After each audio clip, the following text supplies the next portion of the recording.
Live from the historic Santa Clara Depot, home of the South Bay Historical Railroad Society, this is the Crew Lounge, where knowledgeable people come to discuss railroading and model railroading topics. Pull up a chair, join us in the live chat, and let's get started.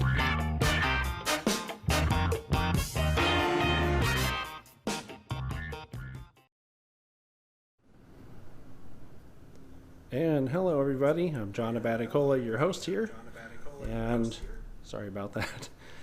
We're coming to you live from the SB HRS, which is in Santa Clara, and a couple things I want to talk about before we get started here. We're going to be talking about freelance versus protolance versus prototype modeling, and I have a great panel assembled here, which we'll get to in a second. But first I want to mention that the SB HRS is having our open house here. You may notice in the background here that we have a whole bunch of boxes stacked up. We're in the room that's going to be the company store at the open house, and the South Bay Historical Railroad Society's open house is one of the best railroading events in the area of the year. So I want to invite everybody to that. It's next weekend on Saturday. It's November 2nd from 10 to 5, and then Sunday it's from 10 to 4. So don't miss that.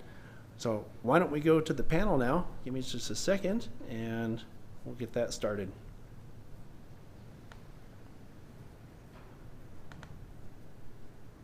Okay. One more second.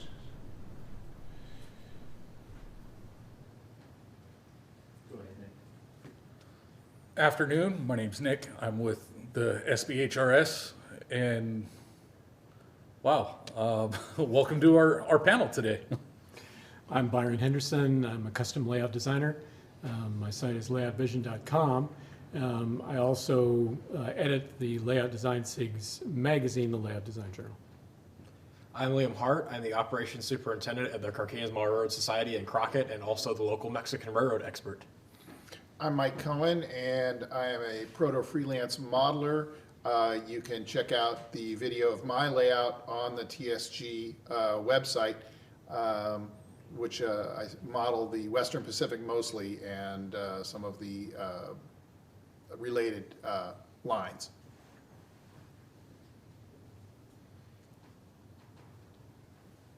So just talk about the topic. Okay. Yeah, define, what does protolance mean? What does freelance mean? Okay. Freelance, which I like to dabble in, is basically a fictitious railroad that you can pretty much have what you want for motive power, rolling stock. You can, if you want to run an old steam engine like they do modern excursions today, you can, and everything's just in your own road. If there's a certain detail you like from a certain railroad and another detail you like from another railroad, you can put it all together. Have something to have fun with. Yeah, I guess I would slightly take issue with the idea that there's a difference between, a hard difference, and I know that's not what you're saying necessarily, but a hard difference between prototype and freelance and protolance. To me, it's a range of things. It's a palette, as we were talking about before in the pre-show. And you can take a little bit of this and a little bit of that. You can take a track arrangement that's prototype, run your own railroad over it, or take prototype railroads and run them over a generic layout. So it's really a little bit of this and a little bit of that. I've designed a couple hundred layouts for other people, and in seeing that, you see the entire range of possibilities, which is very broad. Probably one of the more fun things, at least for me, with the proto-freelance and freelance is especially, depending on what you model. You might be somebody who wants to model a section of the Southern Pacific, but you don't know which one. It's a big railroad.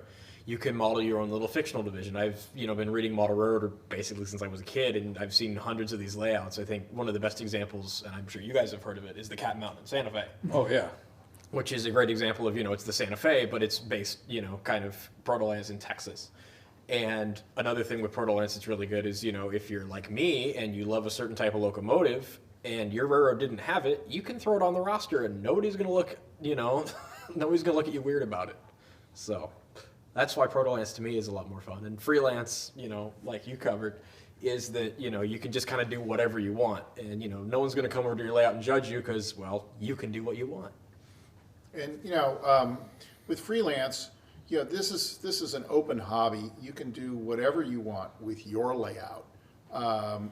And if you want to run, New York Central Steam with a BNSF-8 40C, go for it, because it's a hobby after all.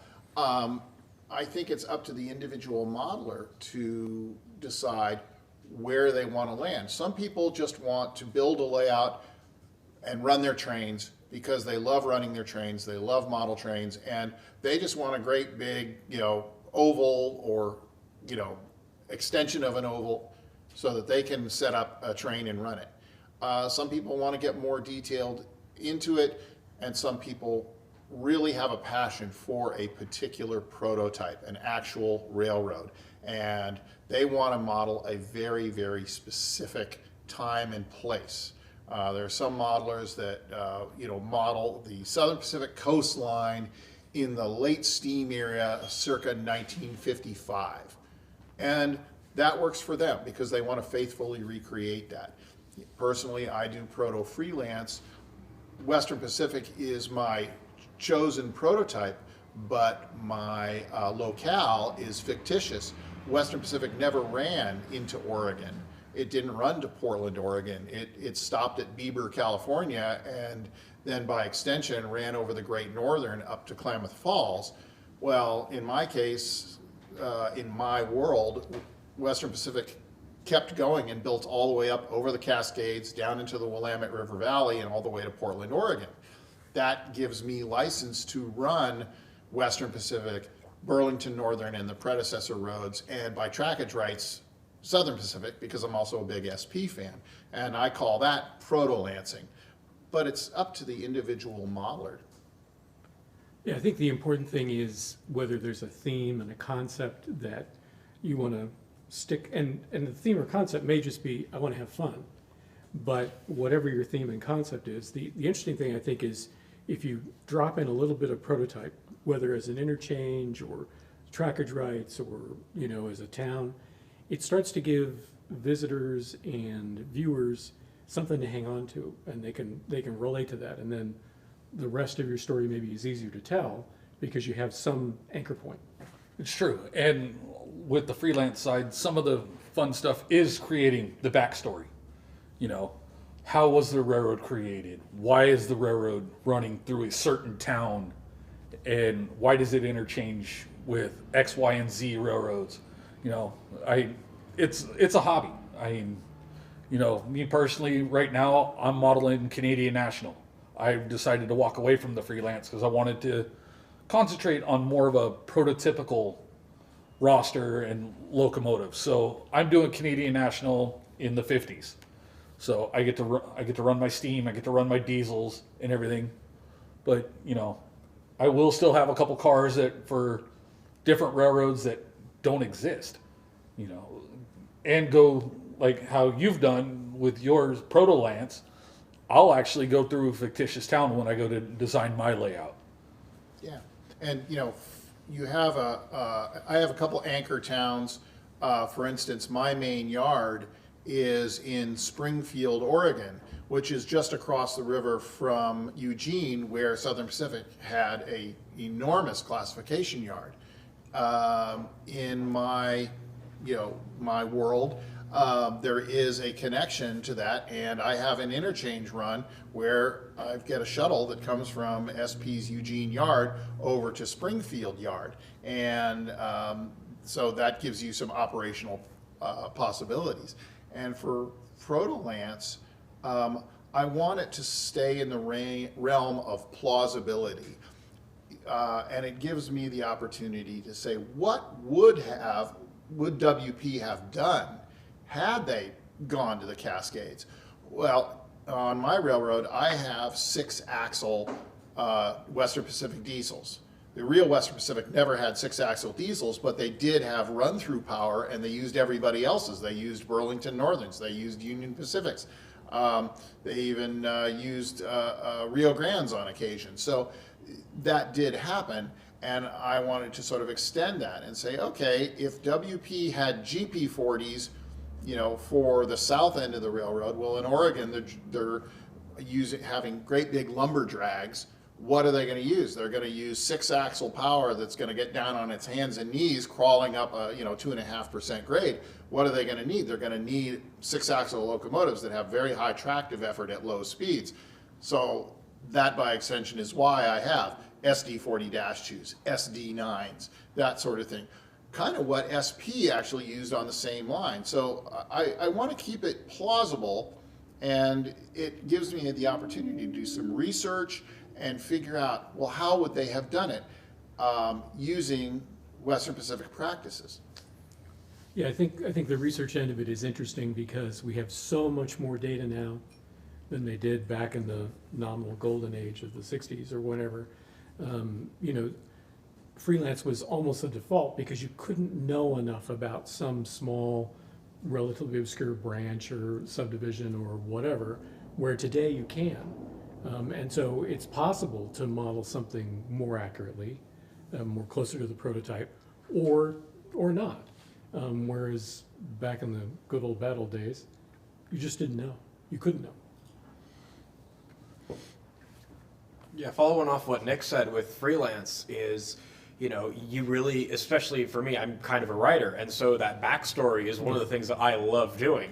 Like my Freelance railroad is called the Mexicano Lumber Company, because the basic excuse is I wanted some logging engines in HO and I wanted to run them, and that's it. And so I've kind of created this backstory of this railroad up in Mexican timber country that, never really wanted to invest in the diesels, and by the time they got to the point they didn't have the money. So they're running a Heisler, a Shea, and a Climax, and that's all they got, and they're running on secondhand parts. So you've got a Heisler that, drops rods on occasion. You've got a Shea that's bunker is built out of a gondola end. You've got, all this other stuff. And that's just the freelance world, and just researching into some of these other logging railroads that, what they had to do to pull strings to get it running. That's the fun that I enjoy with the freelance, and even the Protolance side is just the research and making up these things as you go, because it's your thing. Well, go ahead, Mike. And that's the basis too. You get to do research even when you're freelancing. You get to do research and find out, well, what did real railroads do? In the case of a little short line in Mexico where they had almost no money, they had to cobble together, whatever they could to keep it running. Smaller railroads, and the WP is actually, one of the smaller Class 1 railroads. They had to be a scruffy little railroad competing with the massive Southern Pacific, and they had to make use of very limited resources to keep things going. And so they had to be very innovative. And that's part of the fun of doing the research on, the prototype railroad, and then extending that into, say, a fictitious area where they didn't run, such as, Oregon, or in the case of some modelers, Jim Providenza, who a lot of people have heard of, he has a WP-based railroad that essentially ran from right here in Santa Clara over the Santa Cruz Mountains and down into Santa Cruz. Well, he had to do a lot of prototype research to figure out how that would happen. And I actually took his railroad as an inspiration for mine. Yeah, I think that prototype research can give you like a basis that you can then build on. Yeah. But at least you can go back to that touchstone and say, well, this is the way at least one or some railroads did it. And that adds to the plausibility. It's easier to explain what you want to do because you have the background. Exactly. That's one thing I tell friends when they ask recommendations for, like, oh, I want to model SP at this era of, say, 1950. What would be like prototypical of motive power? And one thing I'd tell them, go grab a book. That's one of the best things to do is get a book, just start doing research. I mean, for SP, for example, they had Southern Pacific lines up until 1946, and then they dropped the lines and just went Southern Pacific. And, so you'll see boxcars, maybe a baggage car or something that still says Southern Pacific lines into 1950, but would you see a locomotive that way? Probably not. So that's one thing I always say, grab a book, do some research, and I'm saying, have fun with it. Yeah, You know? absolutely. And even if you are a proto or a freelancer, completely freelance, fictitious railroad, fictitious location, where you're going from shanty town to big city, or whatever you want to do, it's fun to actually dig into that information and find out how a real railroad did it. That's not to say that you have to do it that way. You can But at do least you what know. but at least you know. You have the knowledge, and you can say, you know what, I'm still going to run, a diesel, a modern diesel behind a 440 American, and it's your hobby. You do whatever you want. I've seen some great layouts where they were built around a theme, as Byron mentioned, of say circuses, or just the theme of a particular town that somebody grew up in, and they want to model their town, and maybe not even necessarily the way the town looked, but the way they remember it. And they want to model, okay, the drive-in that they used to go to, the hamburger stand that they used to go to, and the house they grew up in. And they put it all on a 4x8 foot sheet of plywood.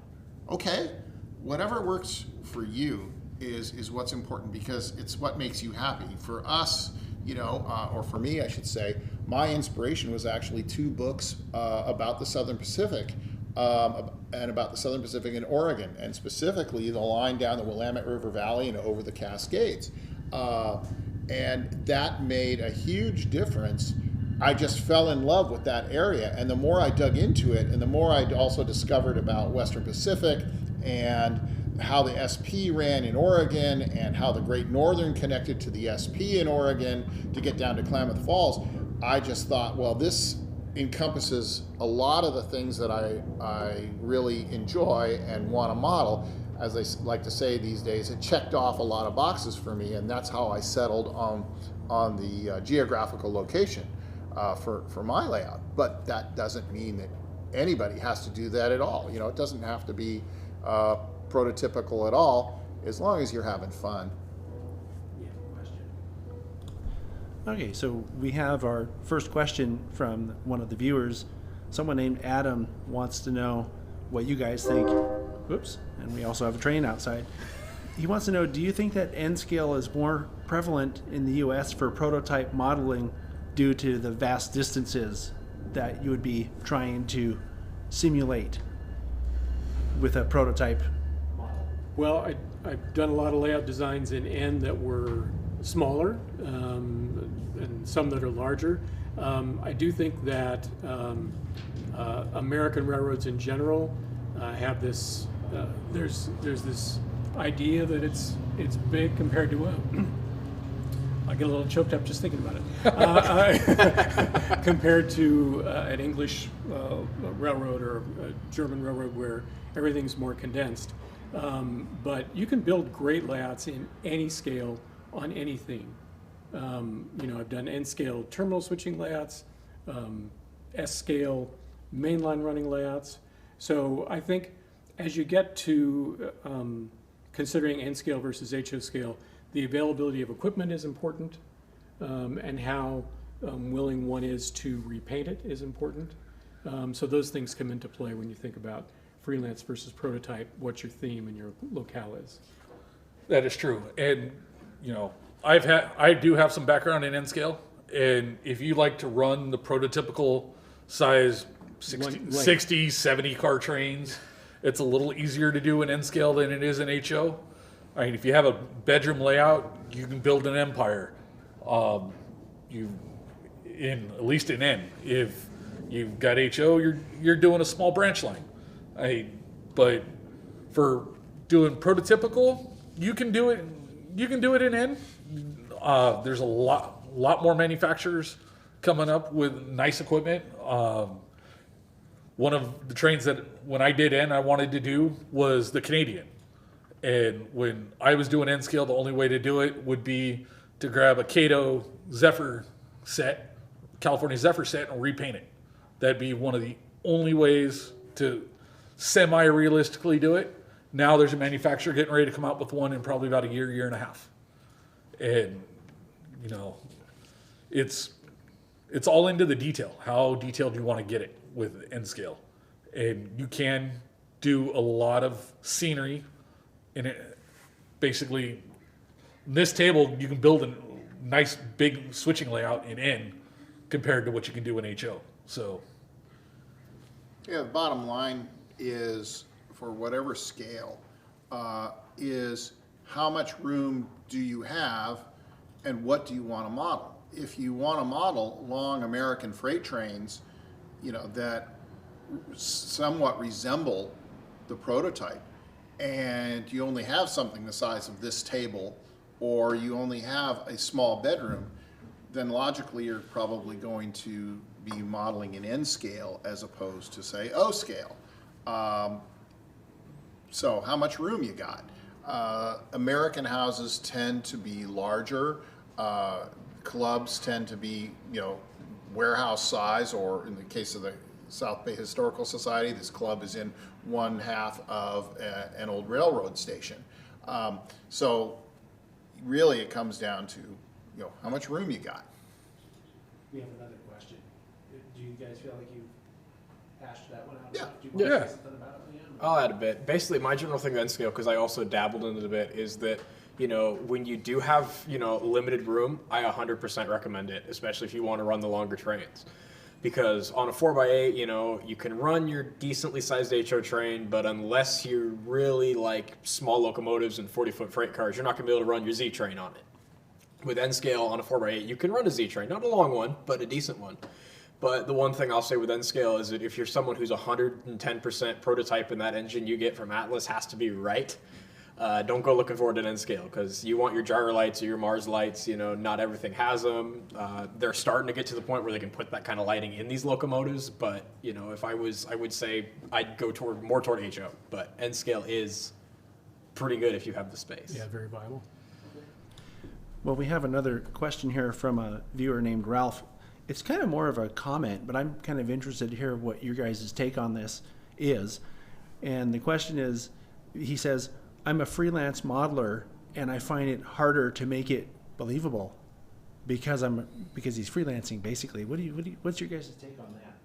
Well, I think it's a very key point. I think the more, as I suggested earlier, the more prototype you put in, to some degree that gives you some anchors to plausibility. To make the freelance more realistic, I guess it depends on what dimension you're talking about. But a great way to do it is to interchange with real life railroads that are in the area you imagine. Because you can say, okay, this railroad interchanges with Santa Fe and SP. Okay, I get the feeling that it's in the west. You can start to add some more plausibility by what you interchange with, what kind of industries you have. You know, if you've got a citrus packing plant on your railroad and it's set in upper New York State, that's a plausibility problem. So you want to try to use signature industries. One of the concepts that I'm interested in is typicality versus uniqueness. And to make things more plausible, it needs a bigger degree of typicality, what's usual for that area, and that will help you ground it a little bit more. I think this circles back to doing research. Even if you don't adopt the practices or if you don't model a specific prototype, if you have a few prototypes that you like, suppose you like modeling, you know, as Byron said, maybe New York State. Okay, do some research, and it doesn't even have to be model railroad publications. Start looking at, you know, upstate New York. What kind of industries are there? What is the geography there? Wherever you want to pick your place for your model railroad, it becomes more realistic and more plausible when you set it in a particular place. And if you're like, you know, one of the most famous model railroaders, John Allen, his was completely freelanced. He did not have a specific geographical area that he modeled, but he did model he did model the mountains. He modeled a port scene. He had industries that would relate to a port scene. They had industries that would be logically in the mountains, and he went from there. So, that's what you want to do, is you want to make it believable. And I like Byron's point about typicality. You look around at, say, a railroad yard, look at the books and say, what did it look like? Even if it doesn't apply to your particular place, pick out the details. What details were, by a railroad yard? There were switch stands, there were piles of railroad ties, there were piles of used rail laying around. There were little shanties, usually there were a couple of vehicles, lettered for the railroad that they used for maintenance. Those kind of little details make a big difference in the believability of a model railroad. Yeah, like everyone's been touching on, research. You're not going to model a big sawmill in Bakersfield, for example. If you're running in the desert, you got to figure out what would be out there. Or for California, high desert Bakersfield area, you'll have produce and you'll have livestock, but you're not going to have a sawmill or, well, I wouldn't say oil plants, because you will have them out in Bakersfield. But it just depends on the locale, your location. It's research, and it's all in the detail. Yeah, because I think one of the things you're trying to do is communicate what your theme and your concept is. If you have it in your head, like you've written out a backstory, if there are things on the layout that help communicate that story, it makes it more believable right away. Yeah. Because it sets the viewer, okay, I understand where I am, I know my parameters, and they can then appreciate what you've done to reflect that story, that concept, even if it's a freelanced concept. If you can anchor it in some ways to something people are familiar with, I think that really helps. Yeah. Go ahead, Leo. Yeah, I can kind of use my, fictional railroad as an example. Is when I started out, because not that many people know about the Mexican railroad scene. And so, just saying, well, it's in Mexico and it's in timber country. There's no trees in Mexico. What are you talking about? Picking up saguaro. So, basically, we have this huge, lumber operation. We take them down to the mill, interchange them with the national railways, which take them up to, the border. And that's kind of my railroad's purpose is, basically I'd say, research is number one, and give your railroad a purpose, say, okay, we serve a big, like a packing plant or a refinery or, a log cut site or a lumber mill, something that, gives your railroad a purpose, and make sure that it makes sense. You don't want your lumber mill in the middle of Antarctica or something like that. And talking about research, a great way to research things is, what are other modelers doing? There's a guy back east, Mike Confalone, I think that's how you say his name, and he is modeling a fictitious Maine short line in the late 70s, early 1980s. And his level of detail is phenomenal. His research on what would be running on that short line at that time is phenomenal. He's got Alcos, he's got old Jeeps, and and everything makes it very believable.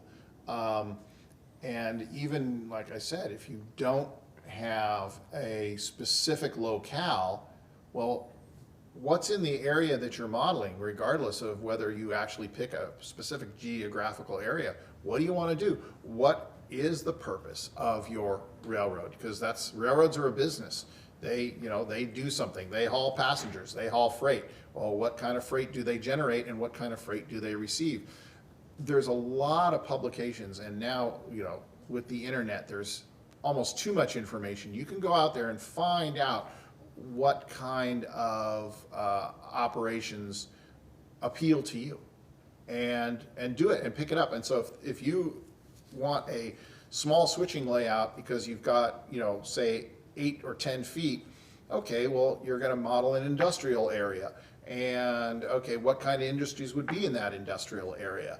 Let's say you've got, some manufacturing plants, and what kind of manufacturing plants? Well, depends on the area. If you're modeling Portland, Oregon, it might be manufacturing that's related to paper making, that's related to lumber supply, anything that would be transloaded onto ships in Portland. If you're modeling, the South Carolina, there's a lot of paper making down there. There's, I don't know what other kind of industries, but that's where you do your research. If you're modeling something unspecific, you just want a neat layout that you can run your trains on, well, model that. But just like, okay, I'm going to have some mountains, I'm going to have a lake here, and I'm going to have a few industries, and I just want to make it run. But still doing your research, you can say, okay, well, I want a nice looking ballast profile. I want a few, service vehicles to make it look good. There's things that are essential to any railroad running, and that's where the research comes in to make it more plausible. There's another question or comment. So one of the comments that popped up on an announcement that I made for this program, someone said something to the effect, I'm going to paraphrase because I don't have it right in front of me, that there's no such thing as a pure freelance. The person was making the argument that no matter what, you're running something that exists somewhere, like the prototype, like say you have a Jeep 40 or something. I just wonder, I have my own opinion about that. I've seen stuff that is very freelance that didn't exist. What do you guys think about that? Well, I've done layout designs based on Warner Brothers cartoons, and another one based on Middle Earth, which there are several Middle Earth railroads. So they do, just from a practical standpoint, they do use commercial equipment to some degree. Like the Middle Earth Railroad used English narrow gauge because it's England, it's Tolkien. I guess that makes sense. The Warner Brothers cartoon layout used some very garishly painted F units and things like that. So to that degree, yeah, there's some connection just because you don't want to completely freelance something from scratch. I did a steampunk railroad design that the fellow took, kind of off the shelf steam engine and just blew them out into an extreme version of a steam engine. So I guess there's a little truth in that, but I've seen enough variety in truly, truly freelance layouts that the connection to reality is pretty tenuous. Yeah, I've also seen guys go on the freelance Facebook groups. They'll take an F7, they'll make it double-ended. So stuff like that. Two caps, and they'll cut it up and put it together just to make it unique. But you're not going to be completely 100% non-prototypical. You're going to get the element from some. Yeah, you can get pretty far out there, but you're not going to. You're going to always run an EMD truck or a Alco truck, or or an English. Yeah, or an English truck. You go do a steam locomotive, and you're going to have a prototypical wheel configuration, even if you're doing a 424, it existed. So you can't completely get away from it, but I've seen it get pretty far out there. Yeah, I definitely know how this feels because, yes, my main thing is Mexico, but I do research into other South American railroads because I love their steam locomotives. I love the engines that Baldwin and the British exported down there. That's just my thing. And there's been some where, I've made up ideas for, something fictional in my head, and I'll find photos. And one of the number one examples that I found recently was I was, had the idea, I'm like, well, what if we didn't, we had 2 trains running one day, we needed extra flags. Well, we found, a stick with some leaves on it. There's our green flags. So I'm looking up steam locomotives in Ecuador, which is one of my little favorites. And I find them running a second section with sticks with green leaves on it. And I'm like, you know what? All right, I guess it works. So, there's some things, especially when you start to look into some of the third world railroading like I do, where you think, they wouldn't do that. There's no way. This is freelance. And then you see it and you're like, oh, okay. That's the thing that's always surprising is when somebody says, has anybody ever done such and such? I've seen pictures of 040 tank locomotives, Siamese together, cab to cab. And, you know, that was, I believe, Forney actually did those.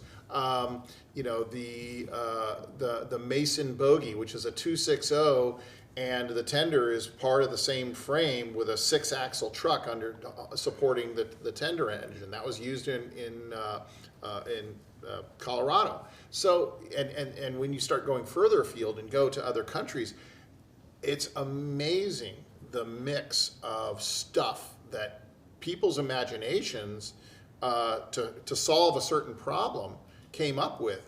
And, you know, and then you kind of, if you go further afield, look at some of the stuff that Lionel has put out in, you know, the past 80 years, you know, the Dumbo car, or the, you know, and there's lots and lots of people who collect Lionel and run their trains and everything. And they'll have, you know, cars that were put out for cartoons, cars that were put out, you know, for movies, you know, Disney movies, and you see it all. So if you want to run that stuff and that's what makes you happy, go for it. I mean, there's nothing wrong with that. You know, this is what's so great about this hobby. It's wide open.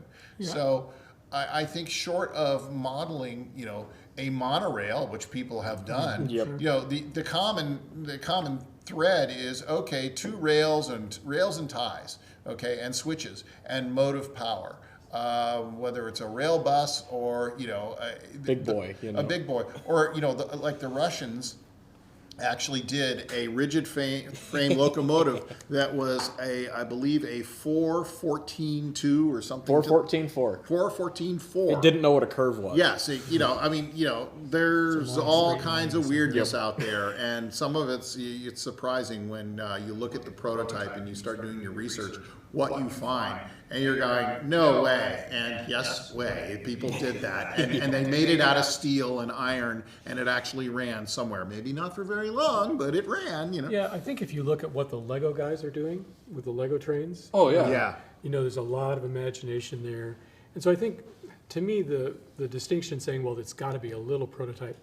Again, I feel like, you know, you're picking pieces of this and that. So there's sort of no way to say, oh, this is totally freelance, this is totally prototype. Because there's always going to be some mix, but it's really, to some degree, limited only by your imagination. Now, the more freelance you get, you know, you get to a Warner Brothers cartoon railroad, it's getting pretty far from a real life anchor, except a lot of people have seen the cartoons. So I think, you know, the plausibility maybe trades off a little bit with the fantasy, and you have to find a balance there. Yeah, I mean, there are some manufacturers, like Lionel you gave as an example. They did a big boy, and then they did another version of the big boy that will actually be more for the toy train hobbyist, which is condensed. And so they made the wheelbase a little smaller and everything. And then there's the prototype, where you get into Brazilian railroads, where they take a tunnel motor and they change it from a 2-truck configuration of 6-axle trucks to a 4-4-4-4 to run on meter gauge. Yeah, yeah, meter gauge. To run on basically narrow gauge track. Still painted in Rio Grande. Yeah. You know, it's amazing to see, like I said, what has been adapted when some of the tunnel motors were sold to some of the Brazilian railroads, and they, of course, had to adapt them to narrower gauge, a meter gauge. And they shaved off everything on the roof because their clearances were lower, and, you know, put them on trucks to spread the weight over on a smaller gauge. But they still, you know, were, you know, essentially a, you know, 645 turbo, 3,000 horsepower locomotive, just a little bit different configuration. And when you look at export locomotives, what General Electric or EMD built and continue to build for railroads in other parts of the world, it's fascinating to look at how they solve the problem for that particular locale. So the more you dig into it, the more weird stuff pops up. Yeah, and then you think of safety regulations. For example, Australia locomotives going down to Australia that are former U.S. roads where they're pulling grab irons off because you can't be on the roof. They're relocating handrails because they don't need a handrail on the side of the locomotive. They'll give you a grab to walk down. You know, it's stuff that changes all the time. It just depends on, like we've been saying, the location you're going and, you know, where you're running. Exactly. So, someone's curious about something. Hold on 1 second. Someone was curious, as just specifically for you, Liam. They're just curious which scale you're modeling for your Mexico lumber layout. Mine is HO. So it is? Yep. Yeah. I've seen some of his Mexican diesels. They're really pretty cool. He has too many. There is no such thing as too I many. was going to say, is there ever such a thing as too many trains? Yeah. You know, one of the things that I think is a reason some people freelance, and it's a perfectly valid reason. There are no bad layouts. Well, maybe one. But is they want to mix and match motive power. Yeah. Yeah. And the tricky thing here, I think, is that to be more plausible, the smaller the railroad, the fewer locomotive types they have, because they want to standardize on spare parts and knowledge. And although it's perfectly reasonable to have one of each in a railroad, what do you guys think about a more plausible or more realistic freelance or proto-freelance roster? Well, the more prototypical side of the rosters, if you look at like Morristown and Erie, till just recently, they were an all Alco road. It didn't matter if it was Alco or Montreal Locomotive Works. If a locomotive was coming up that should have been technically scrapped, they were picking it up for parts and just to keep their other stuff running. Mm-hmm. Yeah. WP, you know, was, besides in the 50s or in the 40s, I should say, when they bought Alco switchers and the couple Baldwins, they were an all EMD road. Yep, pretty much. But and standardization of parts and standardization for a smaller railroad, especially in the diesel era, makes a lot of sense. If you go back into the steam era, it gets a little fuzzier. It's more idiosyncratic. Yeah, it's very idiosyncratic. Everything was custom ordered. Everything was custom ordered. But, you know, you look at logging lines. Okay, they would probably have Shays, but they would have Heislers. They would have, you know, some really wacky creations that were home built in their shops. I've seen pictures where a logging road took, you know, what was left of a Shay with the geared trucks, and they mounted a diesel engine on that platform and turned it into a geared diesel locomotive. There's some wacky stuff out there, especially when you get into the small short lines. Because of a lack of resources, they have to be very creative in how they move the freight. But if you're talking a short line of, say, the past 40 years or so, generally speaking, they're going to have just one or two different makes of locomotives. Usually it's the cast-offs from a couple of particular railroads. Some of the short lines here in California, they took, you know, mostly Alcos, and a few of them took Baldwins because they were inexpensive, parts were still readily available, and if there's interchangeability of parts, that's great. But, you know, like I said, if it's steam era, all bets are off. Yeah, this was one of the reasons that when I finally started getting into Mexico that I modeled it, is that NDM is one of the only railroads that I can go from about the 60s through when they became FNM and then went into Ferromex in the 90s, where I can have just about everything except Baldwins.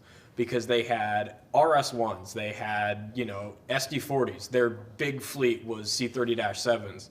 Then you had the Pacifico, who didn't know what an EMD was. The only EMDs they bought were 10 SD40s that before they even left LaGrange, they traded for more -7s.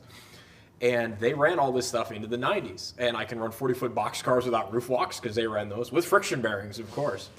And that's just the fun of NDM, is that they were, you know, very much, especially, you know, pulling parts out of the bin, you know, for the Alcos. The guy who ran Pacifico is really famous for this, is that, you know, the to Alco PAs that they restored down there. He restored his pets. He wanted to have something nice for his railroad. And of course the officials were like, no. And they actually caught him right before the Ferromex merger fixing an RS1 to be his shop switcher. So yeah, that's my thing, is that, because most of your railroads these days, if you're going to be, really into the small roster, you're going to have some Jeeps, and especially if we're out here in California, you're going to have, an eco unit or a genset. But, depending on your railroad and what you do, especially the era, if you're earlier, like 60s, 70s, maybe an Alco or two, maybe one GP9. But the closer you get to, 2000, you're going to be looking at, okay, well, mostly EMD, because they're the older ones are the more reliable product. Yeah, I mean, Sierra, for example. Yep. Sierra Railway. Bye Jeeps. Yeah, the Jeeps are now leaving. They started in the 50s when they dieselized. They ended up with 3 VO1000s. Or no, sorry, S12s. Oh, those are beautiful engines. Yeah, Baldwin S12s. Yep. And then into the 90s, they ended up getting a Jeep 9 from SP. And then into the 2000s, they retired the Baldwins. They started getting more Jeeps, and now they're picking up XUP gensets. Oh, they're bad. Which no one knows why, but you got to be tier 4 in California. But they're starting to pick up gensets. So you can and try to standardize. Well, and you get some short lines that'll do this thing where they, sometimes you think, oh, well, they'll buy stuff to a theme. No, a lot of them will just go out and they'll say, hey, this is a good deal. Like my example, because I grew up with it, was the Copper Basin Railroad in Arizona. Is they went, and this is a railroad that had the weirdest roster until a couple years ago for EMDs. They had GP39s, not Dash 2s, and they had SD39s. They flipped the SD39s because they weren't, they were bad on the track. But they had, GP9s and like the 3 Jeep 18s that Rock Island had. There was some odd rebuild. And this was their roster. And you go and ask them, and it's like, why do you have these? This is really random. Well, they were a good deal, They're a good deal and they're reliable. Exactly, and that's why they ran them. Yeah. And same with the Richmond Pacific, is that their first two 1200s, when they got those, the only reason they got them was because Sims Metal, or I forget what they were at the time, is that SP sold them there for scrap, and they looked right across the way and said, hey, how much? So, Yeah, it's oftentimes a monetary decision, and when you have, it's a small business, you have limited resources, you find a good deal. Most of the employees have to be very versatile in what they do. They're not only working the switch jobs, they're working on the locomotives too.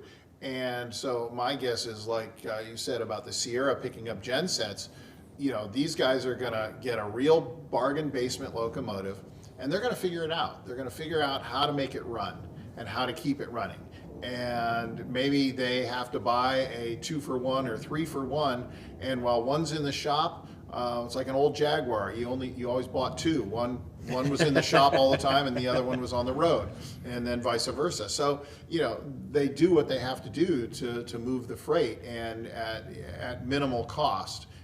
So that they can make a profit. And if they get a good deal on a locomotive that they think that they can keep it running, and that's what they're going to do.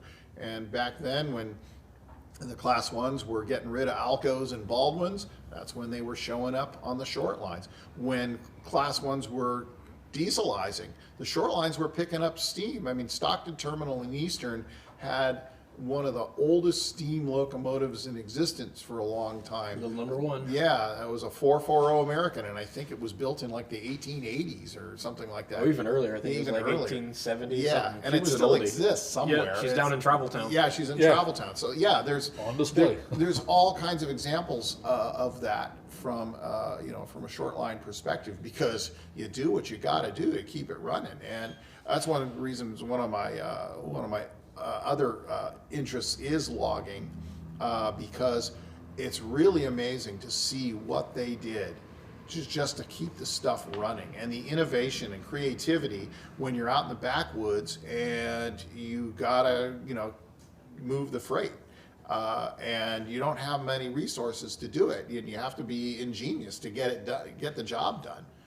Yeah, I can add to that is that, that's, like I said with my foreign interest, is that one of the places I was really into is Cuba, and the amount of stuff that they did to keep those engines, because Cuba, with the trade restrictions we put on them, they didn't have any steam engines newer than about 1925. And, you know, they got to keep these running because every, you know, sugar harvest, that's when they'd come out and they'd use them. And there are some engines that are, you know, beautiful. They've got brass work everywhere. They've got, you know, white wall drivers or yellow wall drivers, or one that they even put balsa wood on made look like 4449. And then you have the other ones at the other mills that didn't have as much money, and you'd get no boiler jacket. You'd have steam leaking. I've seen one engine where the rods broke on the rear set and they were running it as a Prairie instead of a 280. You know, so it's just whatever gets over the road. And, you know, maybe after it gets done, you got to patch up a couple of welds and you got to keep it running because, you know, the rules are a lot more different down there than up here, because the FRA would probably die if they saw what they did to some of these engines. But, you know, it's whatever can be done to keep that engine running, and if you can keep it running cheaply. And then when you can't anymore, that's when you get a new one you can run cheaply. A new used one that you can run cheaply, used, right? yeah. We have another question, or maybe more of a comment, or maybe just a topic to sort of discuss.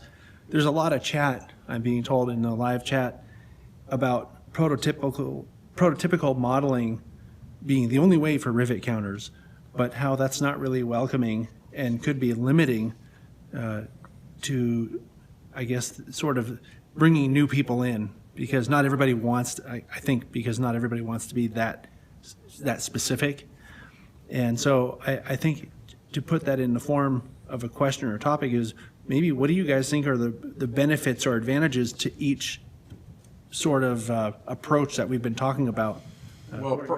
Well, prototype, you know, if you're really, really into a railroad, you know, like you've been studying the SP since, you know, day one, and you love this railroad and you know exactly what ran through Fruitvale in 1947. You know, that's one way to go about it. You know, I know a couple people who are really into, you know, these railroads and whatever for prototype. Proto-Lance, if you're more like, for me as an example, when I do finally get an NDM layout, it'll be Proto-Lance, because I don't want, you know, NDM, I love their roster, but they didn't have SD9s. And that's one of the reasons I want to run as a Proto-Lance, so I can have NDM SD9s. And I also want to model a fictional division of it instead of, you know, basing it on one certain division. And then Freelance, and, you know, you can still be a rivet counter in Freelance. You know, I think we've all kind of explained that we can go deep enough into research with the Freelance that, you know, you can still be that rivet counter. And, you know, you can say, this is how this railroad ran. Like, there's a couple people I know who are Freelance, and it's like, this is how my railroad ran in, you know, 1974, even though this railroad never existed, you know. And so everything's kind of different. They're all have their, you know, strengths and weaknesses, I'd say. Yeah, to me, and I may be in the minority on this, but I really think that the evil rivet counter waiting to jump out and savage some poor modeler is the Slender Man of model railroading. You know, it feels scary, but it doesn't exist. It doesn't happen. If you want to model something and you want to mix and match to some degree, I think almost no one. Now, on the other hand, a lot of model railroaders have very limited social skills, but still, no, present company accepted, of course. Oh, thank you. But, yeah, certainly. And so they may say something abrupt, but in general, I just don't see it. You know, and I've been on layout tours with some very, very well-known, very prototype model railroaders, and we've visited some layouts that are certainly not prototype. And they still, you know, said a kind word, thanked the person for being open, and carried on. It maybe wasn't their favorite layout of the day, but they appreciated what the person did to satisfy themselves. So I just think the rivet counting thing as a boogeyman that's going to jump out and get people, I think it's just way overstated. Yeah, that's true. I mean, there are a couple modelers actually out in this area who have beautiful layouts. They're set to a certain date, a certain time of day, a certain part of the year, and everything. And their layout will be prototypical. This car was on my tracks at this time, so they'll have it. But they won't go to your layout and, oh no, that's not right, or you should have done it this way. I've personally painted locomotives, and I've taken them to my local hobby shop, and this was years ago, and I've had discussions with modelers. And there's a couple guys that were brass collectors at the time. And at the time, brass was prototype. You know, if you can match a brass locomotive to your detail, you were doing it right. But even brass manufacturers didn't put all the detail in. So I would have a locomotive and I'd see a friend of mine, hey, what do you think? And they would nitpick it, but it was nitpicking as, hey, you can add this to it to enhance it. Constructive criticism. And you asked. Yeah, and I asked. And most of them will not be like, oh, no, you can't do that. No, you can't do that. I know when I was a younger member of a different club, me and a couple other members taught era. Okay, you're running a train into the 80s. Okay, you're not going to have a ton of 40-foot boxcars with roof walks. You'll have one or two, but you're not going to have everything, But, it was, hey, we're going to teach you era. We're not going to, oh, you can only run this, Right. There's no restrictions on that. And I've attended, a lot of layout open houses. People have come over to my layout, which obviously, being a proto freelance layout, and I also am online with, the WP modelers, SP modelers, and I've done kind of the same thing. I've built, in fact, I was saying I should have brought a couple of my proto freelance models because it was sort of like, ooh, wouldn't that be neat? Intermountain came out with a beautiful chop-nosed Jeep 9 a couple of years ago. Just beautiful details, sound. You could turn on all the class lights and they ran really good. Well, I looked at one and it was solid orange, just said ICG on the long hood and had a big cab number, and that was it. And I immediately went, oh, that would make a cool WP locomotive. Or in this case, I actually made it a Sacramento Northern locomotive. And it looks really good. I've actually shared it on a couple of the Facebook groups. And yeah, the reaction was, ooh, isn't that cool? And I did a SD40-2 in WP green and orange. And it came out really nice. I'm very proud of it. By and large, the reaction, put it on Facebook and people go, that's really cool. I have orange and silver Athearn PAs in Western Pacific. They look really nice. Most people go, oh yeah, wouldn't it have been cool if WP had PAs? They would have looked like that. You did a nice job. So Byron, your point about the Rivet Counter Boogeyman, and we all know some serious Rivet Counter modelers, and some extremely well known in the model railroading community, and rarely is heard a disparaging word about a freelance. Because we all appreciate that, it takes a lot of work. And anytime I see anybody's layout, I know, having built my own, how much work goes into it. I am not going to trash somebody's layout because they want to model something, that's fictitious. I was like, oh, do you have a good time with it? Is it fun? Cool. They have a limited amount of space. Well, sure, you can't model, the Tehachapi loop in a bedroom. Although I know some people who've done a representation of just the loop itself in a bedroom. You do what you can, and as long as you enjoy it, I just don't think that there are actually that many people who will jump on you and say, that's not the way it should be done. It's just people generally are encouraging of anybody that's in this hobby. Yeah, I'll say, being one of the younger members of, in the hobby, I'm only 23, is that, one thing I will say is you get a lot less criticism when you're over 21. And two is that, even with me running the NDM stuff at the club is, I used to think, okay, I'm going to get picked on. I'm running the Mexican trains, I'm running different stuff. Everyone, almost always, even the serious Rivet Counters, are like, that's cool. What got you into it? What are you doing with that? What are your plans? So more than likely you're going to get them asking about, especially if it's something that they know nothing about. They're going to be like, hey, what got you into this? What's your thing?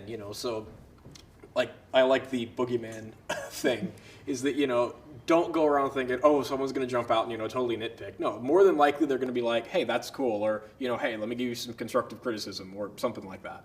Or have you tried oh, if you're running into a problem, and this is where I think most people in the hobby are really helpful. If you say, I want to mask this and I'm having trouble getting the tape to stay down so that I get a nice straight line. Most of the time, people are going to jump in and say, oh, well, if you try using the blue masking tape and take a straight edge and cut it with a really fresh X-Acto blade and then lay it down and burnish it, you'll get a nice straight line. Or have you thought of doing such and such? Because we've all been there. We all had to start at square one at one time. I mean, personally, I've probably been actively modeling for almost 50 years, which is scary when I think about it. And I remember back when I had only been modeling for a few years, and I came up with the idea of a proto-freelance, and I was a member of a club back in the 1970s, and I took a couple of my proto-freelance locomotives and ran them on the club layout, and even the most of the senior members were like, oh, that's cool. So I think one thing, not sorry to interrupt you, but I think one thing that happens is that people will post something on the internet ostensibly looking for information, but they're only looking for adoration. And so when they get some information, they take it as criticism. Somebody will publish something and say, oh, what do you think of, I'm going to use, this particular engine on this particular job. Does that make sense? And someone else will say, well, no, probably not. Dynamic brakes would probably be more typical in the mountains. And the original posters say, well, it's my railroad and I'll do what I want. Yes, that's certainly true. But you asked. So I think that's a thing that happens sometimes. And people think, oh, the Rivet Counter's picked on me. No, you asked a question and you got an answer. And so I think maybe that's where some of that develops. Yeah, it's true. I mean, even with some of the modeling that I do, I'll go to some of the Facebook groups, like the WP groups and stuff like the SP group, the Canadian Modelers group, and I'll get ready to model something and I'll ask advice, or I'll weather up a car and be like, post it up, hey, what do you think? What I went for is car's only been in service for a couple months, and so I didn't want to go too bad, but it went through a couple rainy sessions. What do you guys think? Constructive criticism is always good. I mean, when I was a younger member, I joined a club that had a private road, had a fictitious road for their layout. And I helped develop paint schemes for it because they decided, oh, we're going to rebuild. So I helped design the paint schemes for it, everything. And then I've talked with people, hey, what if, for example, WP existed past 1982? What if they made it into the late 80s, early 90s? What would they have? Well, my buddy and I, we started thinking they were moving towards GE because GM wouldn't give them the contracts out of NUMMI, so they started going to GE Power. So they would do Dash 840Bs, BWs. Would they go cabless? Just a lot of different ideas. So it's all on how you look at how you want to model. And when you submit something on the internet, of course, it can be, you are opening yourself up to that. And unfortunately, this being open to everyone, there are going to be some people that say, well, it wouldn't have been weathered that much. And I've done that where I over-weathered a car and went, hey, what do you think? And as soon as you utter those words, what do you think? You're asking people, what do they think? And they're going to give you their opinion. So you have to almost be a little cautious when you say, I did this and I really think it's cool. And if and you say, great, good for you, good first effort, good second effort. I mean, personally, I try not to criticize somebody. And if they're asking for advice, I'm going to try and give them constructive criticism. Not everybody's like that. And as the point was made earlier, some model railroaders don't have great social skills, and online it's even some worse. It can be worse. Yeah. We have a comment that somebody made about that. Somebody made a specific comment in the chat about asking for people online, and the people online are strangers, and the people online are behind keyboards, and they will be brutal. And sometimes they're being brutal just to be mean. Yep. So it would make more sense, I think, and this is just my comment on this, I hope you guys don't mind, I'm inserting myself into the panel here, that don't ask for people online. Ask people in person, because the people in person are probably more likely to be a little more gentle. Yeah, and although that certainly happens, I think it's so rare. Yeah. I mean, at least, I see a lot of forums, I think it's so rare that somebody just gets savaged online. When they're asking for help or whatever. And I don't think that matters. Prototype freelance, I think, for the most part, people are inclusive and people are encouraging. And I think a lot of layouts have not been started, or a lot of modeling projects have not been done because somebody's afraid of the boogeyman who never turns up, and neither does the model, because people are just waiting forever. And I think, getting started is half the battle. And I'm going to put in a plug here for one of my favorite organizations, and that is the NMRA, the National Model Railroad Association. And when I joined NMRA, I was in the process of building my layout and had hit a roadblock. And I joined NMRA, and shortly afterwards, they had the SIG meet, and that was where you could bring the issues with your layout design and have somebody sit down and work with you on it. I had a helix that was not working in my design, and I sat down at the SIG meet, and Byron was running the consultation, and another gentleman sat down with me who had worked with a lot of people, and we went over my design, my drawings. I had brought in photographs, and they said, well, have you thought about this? Have you thought about a continuous grade instead of a helix? And if you did that, you'd have a lot more mainline running. And if you moved this yard over here. And that was sort of the light bulb that went off. And so I started attending regular NMRA meets. And that's face-to-face. That's people coming together who share the hobby. And I got nothing but encouragement. I got nothing but, hey, we're so glad to see you. So glad you came. They'd have the show and tell, or you could enter the model contest. Well, lo and behold, I entered, a couple of model contests at the local NMRA meet, and now I have these cool little plaques that say first place, for, my Tidewater Southern RS1, or, my Central California Traction RS1, which happened to actually be the same locomotive at different points in time. And that's what's great about an organization like that. It's not people sitting behind a keyboard. It's people coming together, sharing ideas, sharing each other's models, and then you get into the SIG meets. You get into the conventions, and I have made more friends through NMRA who share this hobby with me than I ever thought possible. Yeah, and I think, John, to the point you raised, I kind of took it off in the other direction, but I think what Mike's saying is correct. I think if you can get in connection with other people, whether it's at a club, whether it's at a meet, where you can actually have some interaction, I think that is usually, or almost always, much more positive than something online. And you can get some real feedback, real time, and act on it.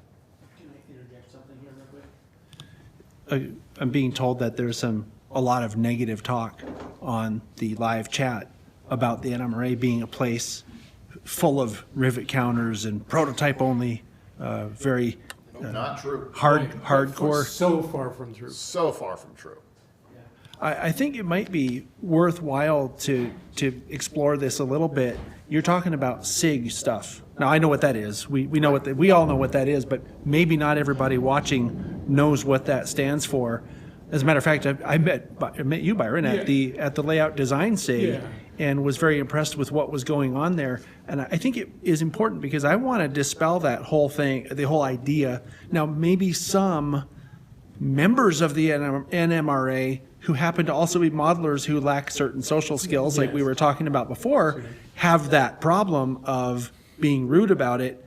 But everything that I've ever seen, I went to the National NMRA convention, went to the LD Sig meet, and there was nothing but very supportive and helpful. Someone even said it might have been you, Byron, I don't remember, on the program that I did about the LD Sig meet back in January, that people are there to share knowledge. You guys want to talk about that a little bit? Yeah, I can just jump in. So SIGs are special interest groups, and some of them are not sponsored by the NMRA, but they're associated with the NMRA. Layout Design SIG is one of those. Operations SIG is another. And these are groups of people, some of them have magazines, some of them don't, that are interested in a particular topic, and they're 501c3 education organizations. The education about the hobby is one of their absolute prime directives. So any group like that is going to be, I think, very helpful. The SIG meets we have here in the Bay Area every January, they're held in other places across the country. And again, I think there are these urban legends that build up about the horrible NMRI guy that was mean to me once, and then everybody hears the same story and it gets repeated and it gets bigger and bigger, and pretty soon they ate their dog. But it turns into it turns into this horrible story. And yes, there are jerks. There are jerks in any field, but not on this panel. Thank you. Are you sure? I'm giving you the benefit of the doubt, Lee. Yeah, John felt bad for me. That's why I'm here. Oh, okay, I got you. All right. We'll pick you up. It's all right. You're friends. Those kinds of groups, and there are historical societies for particular railroads. There's a steel modeler SIG. So there are all these specialized groups that are really educational organizations. They're very supportive. I just have not seen the evil NMRA guy like we hear about so much on the internet. It's the Rivet Counter boogeyman again. With an NMRA badge. With an NMRA badge on it. And I have to dispel the myth. I joined NMRA in 2011. I'm still a member. I belong to the Pacific Coast region and the Coast Division. We have quarterly meets. There's usually probably anywhere from 60 to 100 people at the meet. And there's lots of people there who are great, and in any group. I'm also into classic cars, and I've seen the snobs and I've seen the real genuine people, but 9 times out of 10, the people are genuine, they're helpful, and they are so glad that you're there to keep the hobby going, because we rely on all of us as a community to enrich this hobby. And but there's always a curmudgeon out there. You're gonna find that no matter where you are, but it certainly has not been my experience in the NMRA. Most 99.9% of the people are welcoming, and if you do have their curmudgeonly person, generally they don't stick around, because most of the other people just don't want to associate with them, and after a while they don't get what they're after and they leave. But the people that are dedicated to the NMRA usually give a great deal of themselves and are extremely encouraging, and that's why I'm still a member. And it's been nothing but positive for me and helped me grow as a modeler and a hobbyist. And also, I have met modelers from literally all over the world, being an NMRA modeler, NMRA member, because they come to these SIG meets, they come to the operations meets, that we, in the Bay Area, we have an operations meet, I think it's every other year, and my layout's been on the operations, and people come and run on my layout. They want to check it out. They've seen the video, or they just see it on the list of open layouts and go, oh, that sounds like a neat concept, WP in Oregon. Okay, I'm going to check it out. Word of mouth. That's by and large the people that you meet, and the other ones, well, it comes with any territory, no matter what group you're in. Now, when I first started modeling was back in '93. I was probably 7. I was 13, 14 when I first joined my first club. And when I joined, part of it was they said, hey, you've got to be a part of the NMRA. And because we had a lot of people in there that were part of the PCR. And so when I first joined, yeah, I did meet the occasional grumpy old man. And, they are few and far in between. Any organization is going to have it, or have one or two. But, you just shrug it off. Just ignore them. Just ignore them. Yeah. And it may be the same guy that everyone meets. Yeah. It's maybe just one guy. But when my experience also, because I was with the club for this one club for about 10 years. So when I joined, after a couple of years, that grumpy old man wasn't the grumpy old man anymore. He realized, oh, well, this kid's actually learning from going to the special interest groups or going to the PCR conventions and stuff like that. He's learning. He's not too bad. So, the grumpy old man, you just don't have to worry about. But, I've learned, I'm not an NMRA member now, but I've learned a lot from the NMRA. I've learned a lot just from going and reading some of the stuff on the special interest groups. So honestly, it's to each their own on what experience they want to take from it. So. Yeah, and I think to the topic, you can be as serious as you want, whether it's a prototype concept that you have or freelance or some mix. I think you can be as serious as you want, model as detailed as you want, and whether it's pure prototype or some mix, I don't think that matters to how you model. You can model as casually as you want or as diligently as you want. If it's okay, I'd like to interject something else. One of the things that I've had a personal interest in, and I didn't realize I did until I was invited to the Youth in Model Railroading Summit earlier this month in Colorado, is being welcoming to young people in the hobby. Because I think that depending what kind of mood you're in when you meet the new young member at your club, for example, you might be the grumpy old man and not realize it. So it's always a good idea to check yourself and make sure that whatever your interactions are with other people that you're talking to, that you're not being that guy, because you want to be welcoming to people in the hobby. And it kind of goes to that whole thing about what you guys were talking about earlier with rivet counters. You don't want to be the guy who ruined the interest by destroying somebody, whether it be online or in person. And I think it goes to the point that one of the viewers was making in the live chat about, online being anonymous and in person being more face-to-face. It's easier online to be that guy, Absolutely. But yeah. And I think counting your own rivets is great. Counting someone else's, is fraught with potential problems. Oh, perfect point, yeah. I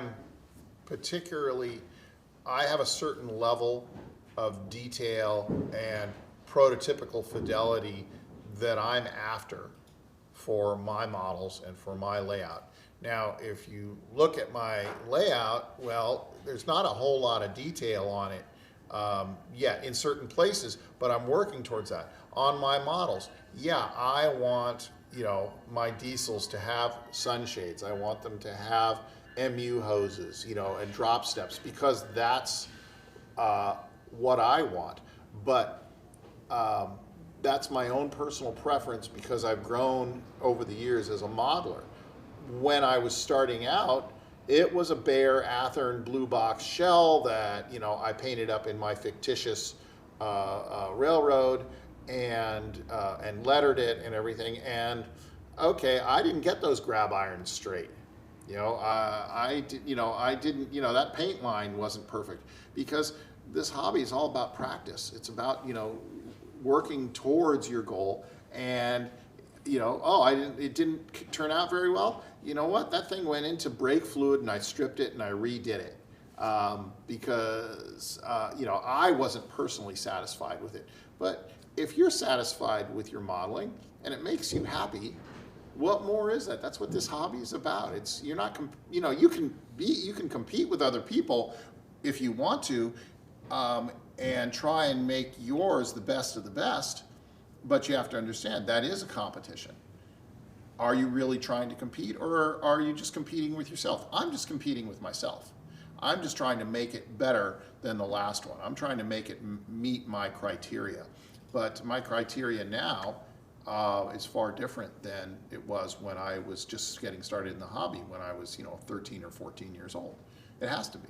Yeah, I can add to that is that, you know, that's 100%. There, you know, everybody's different. There are some people who will go to, you know, the hobby shop that's nearby and they'll buy a new Athearn Genesis unit and they'll do nothing to it. There are people like me who, you know, I'd like a little bit of weathering here and there, and for Mexico, they start using train indicators, so I want all my units to have little metal flags on the roof, which is a pain, and I haven't done it yet. And then you have other guys who will, you know, find a picture of a locomotive in, say, 1972, and they'll go and put the most accurate, you know, they'll find a picture of it on Road Picture Archives or whatever, and they will make that picture their model.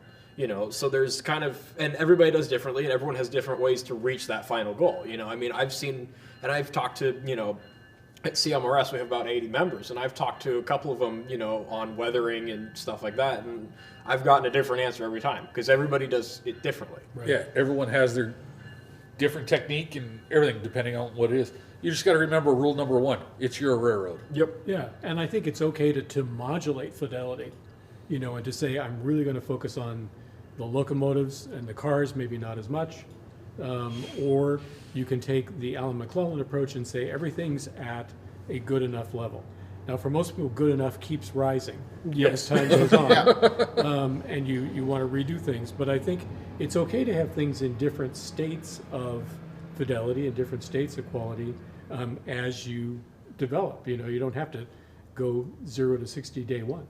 Yeah, I mean, for myself, for example, for detail-wise, I know my stuff transports back and forth to a club. I don't have a layout. It doesn't stay there. So I don't add the cut levers, the stuff that's easily breakable. Yeah.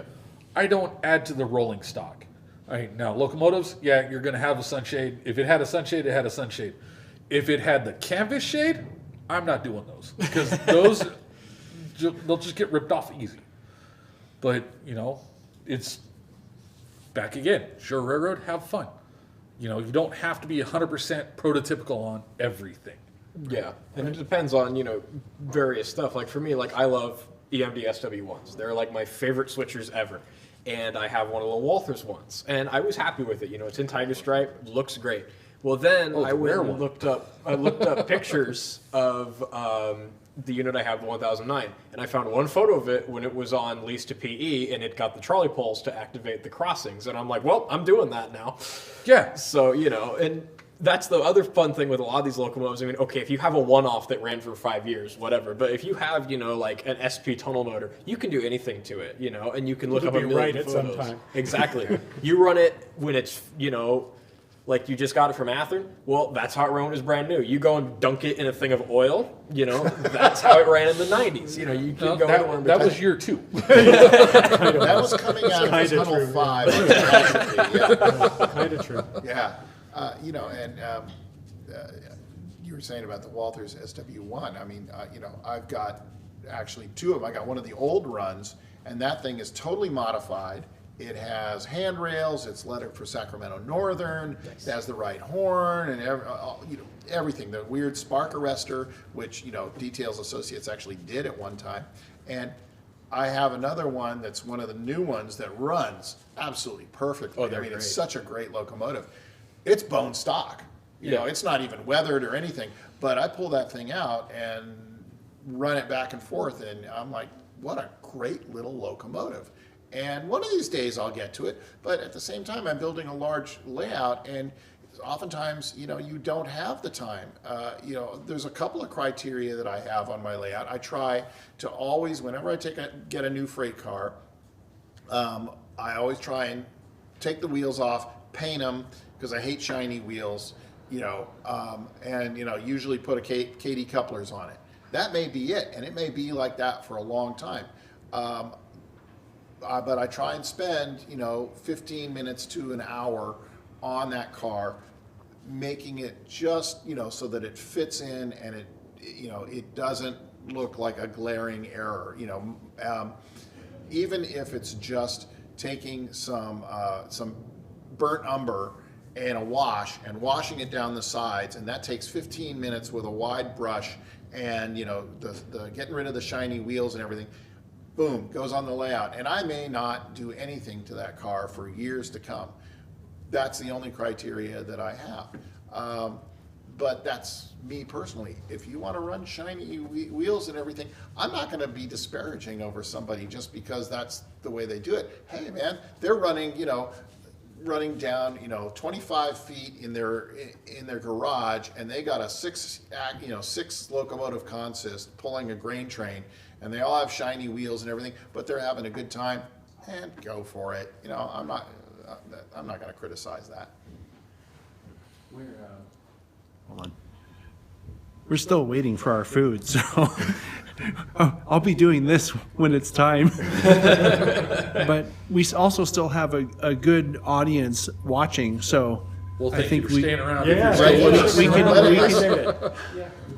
I think we can go a little bit longer, and I'm seeing if there's any questions if to the audience right now. If you have any questions, type them in, because we still have a little bit more time, and these guys aren't falling over yet. So be sure to ask the questions if you have them. Sorry, there's a train going by outside. Figures as soon as I put on the microphone that picks up all that stuff, the train would come. Yeah, but that adds to the realism. You know, we're in a real train station. Yeah, that's our prototype edition. No, that's just somebody outside who's got an engine with Tsunami 2 on it. You know. Yeah. Oh, it's not a real train. It's not a real train.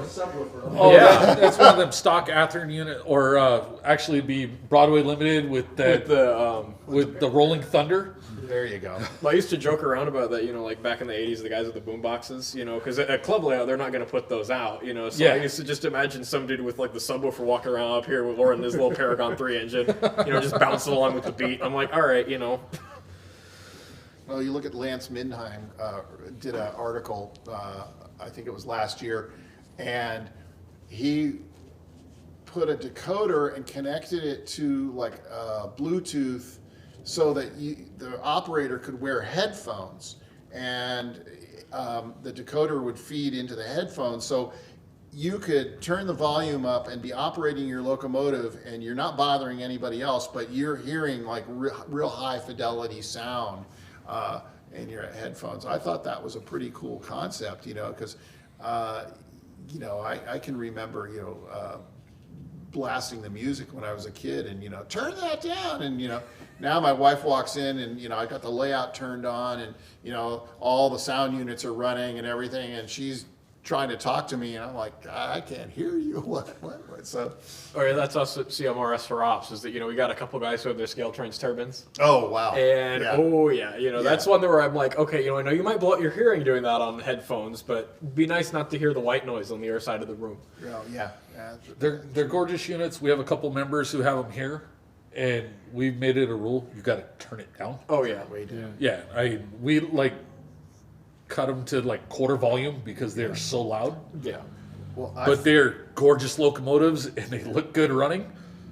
I personally, if I could have one, I would, but it's not my forte. I found on my layout that, talking about sound units, that I have ended up, because I just picked up a couple of those beautiful Genesis, the orange WP, solid orange WP F units with sound, and I had to turned turn them them down down. to about a quarter volume yeah. because I have a lot of sound units on my layout now, and it's a pretty low ceiling room. I mean, it's 7-foot ceilings. And if you don't turn them way down, it's overwhelming. And after a while, you just want to turn it all off. In fact, my engine terminal, it has 3 tracks, and all 3 tracks are controlled by slide switches to turn the power off. Because if you have all those locomotives sitting there idling in the engine terminal, you're running something up the hill, it's making noise. You have something else sitting up in Klamath Falls, and it's making noise. After a while, you're like, okay, this is too much noise. And, so, I've dialed a lot of my units back. But if you take them to a large club, You can't hear them. Yeah, you can't hear them. Yeah. That's the MRS. Yeah. Yeah, I mean, I have a Northern, BLI Northern that I put Tsunami 2 in, and I put it on this layout, and it sounds good, but I can hit the horn too on one side of the layout, and you'll hear it down in the waiting room. Right. But it's like, I know I need to turn it down, that's why I don't run it that often, but, sometimes you want to hear your locomotive. Yeah, my general rule for me, because I have a lot of stuff with sound, is I try and run, especially when you're running a consist, because if you run like 3 units that all have economies in them all together, you're just gonna, and they're all EMD, you're gonna start it's gonna turn into white noise. So my general rule is always, like I have a set of all these in the NDM blue, and I usually run 1 with sound leading, middle unit doesn't have sound, and then you get a 3rd that does. So then there's that kind of spacer in the middle. So if you're running a long train, and especially what's really cool is I have a couple units that have older decoders, and I was running them for one of our shows, and my STP is Tsunami 1, and it's coming down the hill, the dynamics go on, and then I'm running one of the new economic tunnel motors is the 3rd unit, and there's like a Jeep or something in the middle, and they're coming down around the lake on Donner Pass, and the dynamics sounded different on both units, and I'm like, oh man, it's so realistic. Oh yeah, and that's one thing you can think about prototypical too. How well is your sound going to be? Yeah. How well do you want it? Yeah. I mean, You got that's to turn the EMDs down so that you can hear the Alcos. Yeah, the And the Alcos. GEs, because the problem is that it doesn't scale down really well because the bass doesn't carry, and on a real train and in real life, bass carries much further than treble. Yeah. I can remember rail fanning. I was out along San Pablo Bay, where the former Southern Pacific, now UP, runs along the bay, and we were probably 2 miles from a train that was stopped, and it had all GEs on it, and we were sitting there, and he throttled up, and you could hear the bass just carry over the water, and on a model that bass just does not reproduce unless you have the bass rolling stuff, yeah. thunder kind of thing. Yeah, that's my little project is one of the engines I have that I picked up, because I model Mexico, but I have a lot of SP stuff, because, who in the Bay Area doesn't have something Right. SP? And one of the engines I picked up was a Pacific Lumber Company VO1000 that Bowser did. And it's one of what Baldwin called hot rodded. So it's got straight piped exhaust on it, all 8 cylinders. And I'm like, I want sound in this, and I want it to sound like it looks, And I've joked with my friends, I want a secret function where it just plays the Chitty Chitty Bang Bang theme song. But, it's Go one lock, of these... you can do it. Exactly. But it's just something that I've looked at. I'm like, I've listened to all the different sounds, and with lock sound, it's probably going to get lock sound. But it's just like, some of these engines, especially from that era, where it's like, Baldwin straight piped units, where it's like, it's going to be hard to replicate that. Yeah. Or steam engines that have, mistimed cylinders, because that's Mexico and maintenance is not a thing, BLI's pretty good at it because some of their sound decoders are a bit bad, but, that's the only way they We work. won't I disparage think- the manufacturer. Yeah. I think just the BLI is physics, the physics of sound is really tough, I think, in Yeah. the model. And so I think what you're doing is sort of suggesting the sound, and people can kind of use their imagination and all of that.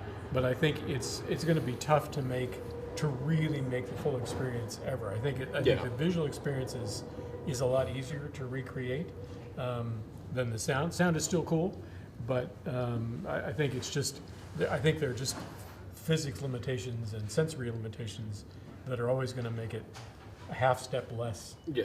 Yeah, true. And there's visual. nothing wrong with running non-sound equipment, as much as some people may look at you funny when you go around. I mean, I joke at the club when I'm running something, and someone will go by with their engine with sound, I'll just start going honk honk, just say it out loud, and the kids think it's funny, but it's like, Yeah. And especially when you're at a club and everyone else has their engines turned up to 11, there's nothing wrong with, not having to worry about competing with everyone else. You're like, I'm not worrying, I got engines making Athearn gear grind sounds. Yeah. I see John giving us a sign. Yeah, we have this now. So maybe we can wrap this up. If you guys have any sort of final thoughts about the whole, prototype, freelance, pros and cons. If you have anything else you want to say about that, and then I'll have one last word and we'll call it It's a your wrap. layout. Do what you want to do. Have fun. That's the important part of this hobby, 100%. Yeah. I couldn't agree more. Do what makes you happy. Whatever you want to do, and the Rivet Counter boogeyman doesn't exist. The curmudgeons are out there, but the vast majority of people in this hobby are very friendly and encouraging, and gravitate towards that. Yeah, I would say just on the prototype freelance thing, I think the one thing that makes any layout, prototype or freelance, more effective is a really clear concept. Like you guys have such clear concepts of what your layouts are, and I think that translates into a kind of a touchstone. You can go back to that concept and say, does this fit? Does this not fit? What should I do to tell that story even better? And I think that concept is not to scale. It's not based on your room. It's a concept. It's a story you wrote. It's the vision, Mike, you have. It's the picture you have for your units, whatever. And I think that concept is just so important to then be something you can come back to as a baseline all the time and see that you're still on course. Oh yeah, and if you want to run the pink locomotive that says TSG down the side of it, you can run the pink locomotive that says TSG down the side of it. For a quick example, I did a boxcar that ended up in one of John's remaster videos, and I showed it to him, and I tagged TSG on the side of it. And next thing I noticed, it popped up in a video, and I was like, "Where did that come from?" And I didn't realize John took the boxcar and took it out on the layout. And, I have a couple of spare Athearn SD40-2s. Maybe I'm going to have to do a TSG locomotive in the near future. Yeah, but Spirit of TSG unit. There you go. There you go. Yeah, there you go. Mm-hmm. But I mean, Snazzy paint job. If you want a Canadian Pacific SD70 ACU in the maroon and gray, do it. Well, just because also they just did one, or they've got a couple of them, but do it. Yeah. It's your railroad. Have fun. Do what makes you happy. Do what makes you happy. Yeah. Okay. And always ask questions. Ask questions. Yeah. And Right. don't be afraid of the boogeyman. You don't exist. What he said. I keep switching back and forth because I thought that was the last word. So just remember, if you do the TSG locomotive, the pink one, to have rainbow smoke coming out We can do of that. the exhaust stacks. Yeah. That's very important, and have a clown horn instead of a real. And we'll 3D print you for the cab, right? That would be good, yeah. Or a unicorn. Or a A unicorn. Have a unicorn horn on the front. Yeah, that sounds There good. we go. We can do that. Yeah, now we're just getting silly, right? Yeah. So I do want to thank you guys, the panel here. I really appreciate your time and your knowledge and all that. Also want to thank all the viewers who joined us live, and a special shout out to the moderators in the chat as well, because without the moderators, the chat can go a little crazy. So great questions, great discussion. Thanks, you guys. One last reminder, the SB HRS also should be thanked. And remember, their open house is next week, Saturday, November 2nd, 10 to 5, and Sunday, November 3rd, 10 to 4. So make sure you come out for that. There's a company store, which is all the boxes I pointed out earlier behind me.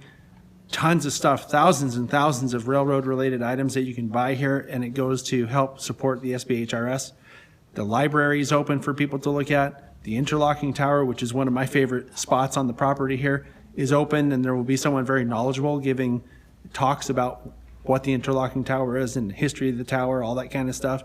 The layouts are open, and all the members run their best stuff for the open houses. So there's just a ton of stuff to look at here, so make sure to come out for that. And I think that's it. Thanks, everybody.